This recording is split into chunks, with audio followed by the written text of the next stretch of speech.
Ինչ կասեք այսօրվա իրավիճակի հետ կապված, այս ինչ է կատարվում ընդհանրապես մայր տաճարում։ ասեմ, բայց արժի sense այսքան խոհանանք ինտերվյու տան։ Հա, որ բայց ես այդ իրավասություն ունեմ ինտերվյու տալուստը, հա։ Բոլոր իրավասություն։ Չէ, այսինքն իրականում բան չկա տենց ասելու էլի, ամեն ինչ պարզ է։ Հա։ Հայրվա չէ, ինչի էին ուզում հասնել այդ 10 հոգևորականներ, եկեղեցականները, եպիսկոպոսները, որոնք ասում են, որ պետք է ուղարկենք վեհափառին հանգստի։ Ինչու են դուրս եկել վեհափառի դեմ։ Ինչու են նրան մեղադրում քննադատում, որ ինքը միանձնյա է կառավարել, թերի է կառավարել, կարծիքներ հաշվի չի արել, այդպես է, իրական դուք ներսի մարդ եք։ Բնավ այդպես չի, հա։ Դե ընտանիքը կարող է լինի ինչ-որ տարաձայնություններ, հա, որոշակի այսպես անհասկացողություն, բայց վստահ եմ դա այն հարցը չի, որ պետք է այսպես հանրապետության մակարդակով եւ նաեւ աշխարհի մակարդակով դրա մասին տեղեկացվի, էլի։ Այսինքն ստացվում է, որ իրականում նպատակը ոչ թե բարի է, այլ ավելի հետի նպատակ ունի, որը չար է։ Ուստի ինչպես ասում է Քրիստոս, ամեն ծառ իր պետքից է ճանաչվում։ Եվ ամեն ինչ ակնհայտ է։ Հայրվաչը այսօր ասել եք սա հոգևոր սարդարապատ է, ինչ եք նկատի ունեցել այդպես ասելով։ Ես նշել եմ հոգևոր սարդարապատը, որովհետև այստեղ ոչ թե ֆիզիկական կամ մարմնական պայքարի մասին է խոսքը, այլ հոգևոր արժեքների եւ տեսակի մասին է խոսքը։ Այսինքն տեսակի կռիվ է այստեղ, հա։ Այսինքն ասում են վեհապարը երեխա ունի եւ պետք է հեռանա եւ իրենց հիմնական ասելիքը դա է, որ երեխա այդ հարցը շատ կոռեկտ հարց չի, հա։ Ես այդ հարցը համարում եմ, գիտեք ինչ տեսակի հարց։ Ոնց որ մի անգամ Տերայներ ասեց դրա մասին, իհարկե շատ լավ չընկալվեց այդ հարցը, դե նշանը ոնց որ մի անձին, ով որ փսակված ասեն դու ամուսնական ուխտը խախտել ես, թե չէ։ Հա, դավաճանել ես քո կնոջը կամ ամուսնուն։ Դա չգիտեմ, այլ շատ անտեղի հարց է։ Վիրավորական հարց է անգամ։ Ինչի համար, չէ, ինչի համար պետք է քննարկում լինեն, բնավ։ Ընդհանրապես դրա կարիքը չկա քննարկելու, որովհետև դա հոգևորականների հետ կապված էլ բավականին շատ խոսում են, ասում որ իրենք էլ մեծահարուստներ են, նրանք էլ ունեն զավակներ, այս հարցերը նախկինում առարկա դարձել են վեհապառի կողմից։ Ես տեղյակ չեմ, չգիտեմ։ Այդ հարցը կարակ իրենց ուղեք։ Եք իրենց տեղ, օրինակ մի ժամ առաջ տեղ են, կարակ իրենց ուղեք այդ հարցը։ Բայց ձեզ չի մտահոգում, որ երկար ժամանակ այդպիսի խնդիրներ, թեմաներ են եղել, օրինակ նույն Կճոյանի հետ կապված, որ հիմա Սրբազանի մասին է խոսքը։ Այո, Բենթլի Կճոյանը հիմա իրեն ասում։ Դե ու ժամանակի վեհապառը պաշտպանում էր իրեն։ Երբ մարդիկ հրապարակեցին տեղեկությունը, որ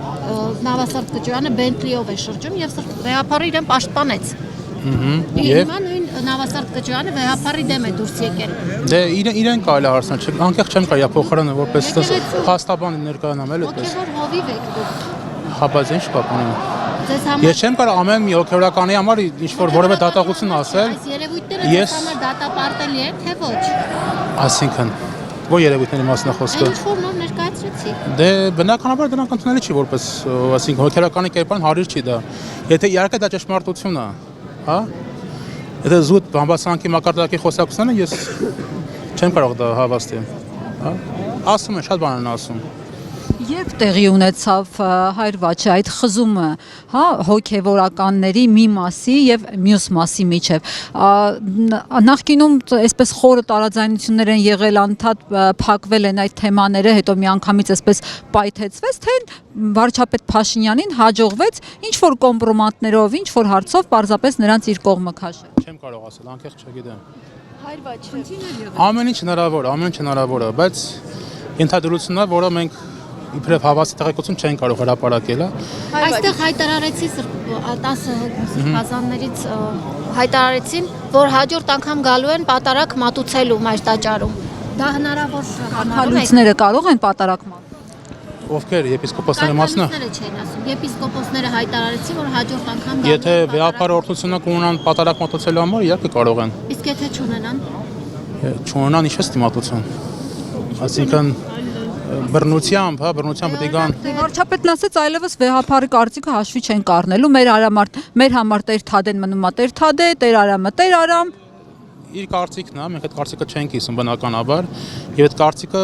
եւ ոչ միայն պետական օրինական առումով դատապարտելի է, այլ նաեւ եկեղեցական առումով դատապարտելի է։ Փաշինյանը նաև Հանգուցալուծում եք տես։ Մայրաթոր Սուրբ Էջմիածնում չկան դռներ, որոնք փակ կարող են լինել մեզ համար։ Չգիտեմ, ինչ դեռ մասնա խոսքը։ Նույն Վեհարանի դուռը, Մարտաճարի դուռը։ Դե Վեհարանը բոլորիս տունն է, Մայրաթոր հետ միասին, այստեղ փակ դուռ չկա իրականում, ճիշտ է ասենք։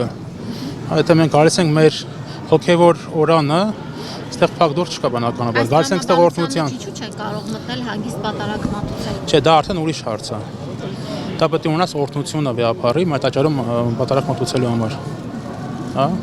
Այլ ոչ, սա կարծես նաև նյարդերի պայքար է, հա, այն կողմից ասում են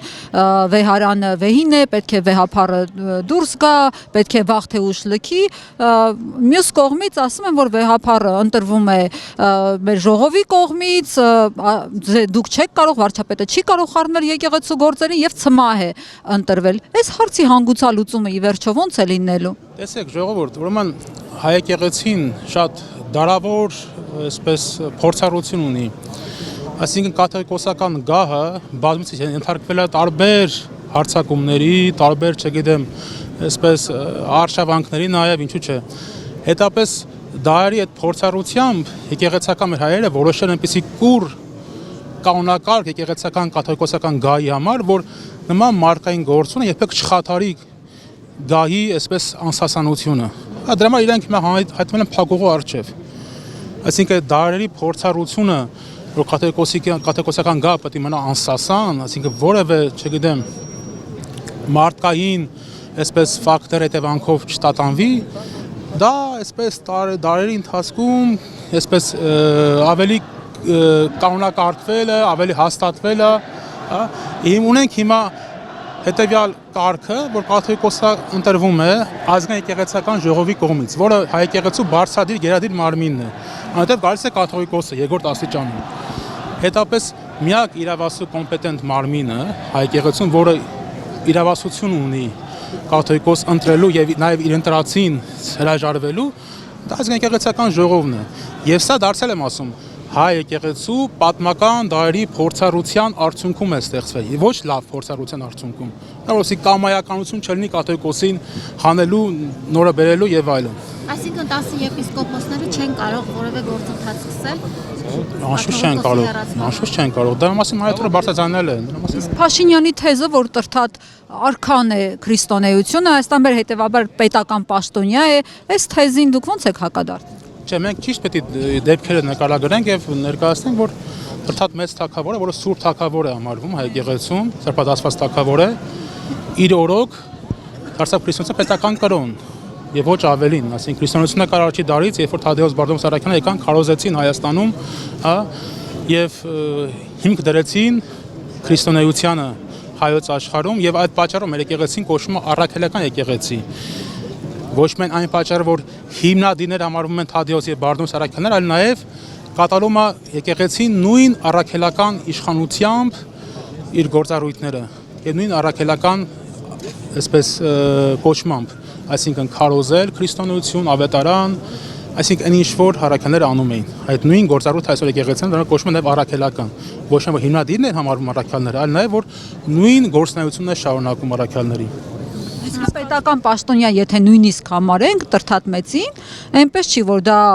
որպես հիմք ընդունելով կարող ենք ասել, որ եթե տրթատ երրորդը ընդունել է, ուրեմն ես էլ որպես իրավահաջորդ, այսպես տրթատ սուրբ տրթատ թագավորը, երբ որ պետականորեն ընդունեց քրիստոնեությունը հայոց աշխարհում, իբրև դավանական եւ թույլատրելի կրոն, պետական կրոն, բայց դրան նախորդող դեպքեր է տեղ ունեցել։ Դրա մասին է պետք է հիշենք։ Չէ, ինչ եղավ, որ երբ որ տրթատը այսպես ընդունեց, հա, որտեվ ասում են ինքը զարթնեց եւ ասեց, չէ, այսօրվանից պետք է դառնան քրիստոնյա, այդպես չէ, էլի։ Դա նախորդող դեպքեր է եղել, հա։ Մինչեւ այդ Գրիգոր Սուրբ Գրիգոր Լուսավորչիներ գցել գուբը, հա, վիրապը, որ կա խորիրաբի վանքը այժմ։ Հետո այո, Սուրբ Գայանան, Քրիպսինյան կույսերն են եկել, նաեւ նահատակվել են իր կողմից։ Եվ հետո նաեւ իր հիվանդության մասին է խոսք գնում պատմագրության մեջ, որ ինքը խոզի կերպարանք է ստանում, հա, այդպիսի հատուկ հիվանդություն կար, որ ամբողջ դեմքը այլայլվում է, նմանվում է գազանի, եւ իր քույրը, Խոսրովի դուխտա երազ է տեսնում, տեսրիկ է տեսնում Աստծո կողմից, որ իր եղբորը միայն կարող է բուժել Գրիգորը, որը վիրապի գբում է գտնվում։ Եթե իրենք անավատորեն մոտ ասում են գնանք տեսնենք արդյոք ողջ է, որտեվ 13 տարի գտնվում էր Սուրբ Գրիգոր Լուսավորիչը խորավի գբում եւ անգամ հույս չկար, որտեղ դա մահապատիժ էր համարվում։ Գուբը, այսինքն փոսը գցում էին, որտեղ նա թունավոր միջատներ կան, օծեր, ծողուններ, հա, կարիճներ եւ ոչինչ չկար ծնվելու։ Եվ երբ որ ուղարկում են իշխաններից, կարծեմ Ամատոնի իշխաններից մեկին են ուղարկում, եւ ի զարմանաց բոլորի տեսնում են, որ Լուսավորիչը, Գրիգոր Լուսավորիչը ողջ է։ Իրեն հանում են գբից եւ ինքը 6 օր շարունակ ամբողջ արքունիքը ծոմապահության մեջ են անցկացնում, հետո մկրտում են Արացանի գետում եւ կատարվում է, այո, որպես ապաշխարություն եւ նոր արդեն բժշկություն է լինում թագավոր։ Ահա այս մեծ հրաշքից հետո է, որ արքան որոշում է, որ չէ, սա է ճշմարիտ իրական հավատքը քրիստոնեությունն է։ Հիմա մենք նման հրաշք սպասենք, որ վարչապետի հետ լինի։ Չէ, ես դրա մասին չեմ ակնարկում, Քավլիցի։ Ես եմ ասեմ, որ պետք է ամբողջը նայվի համապատկերի մեջ, էլի, ոչ թե այսպես մի դրվագ վերցնենք, որ սա է այսպես, չէ, դա այդպես չի, էլի։ Նախորդող դեպքեր է եղել։ Հա, վերջ։ Շնորհակալ ենք, Հայր Վաչե։